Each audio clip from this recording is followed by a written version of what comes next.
The focus of this picture is a girl riding a blue bicycle down the beach. She is wearing a tank top, jean shorts, and black sneakers. She also has a gray backpack.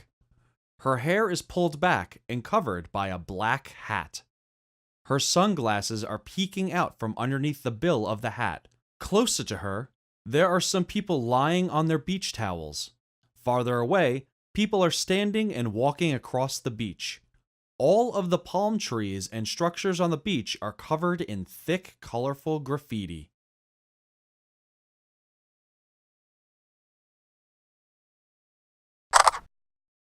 The focus of this picture is a girl riding a blue bicycle down the beach.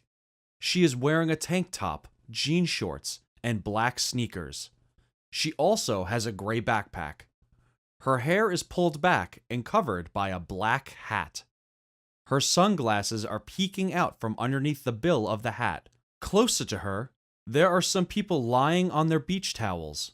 Farther away, people are standing and walking across the beach. All of the palm trees and structures on the beach are covered in thick, colorful graffiti.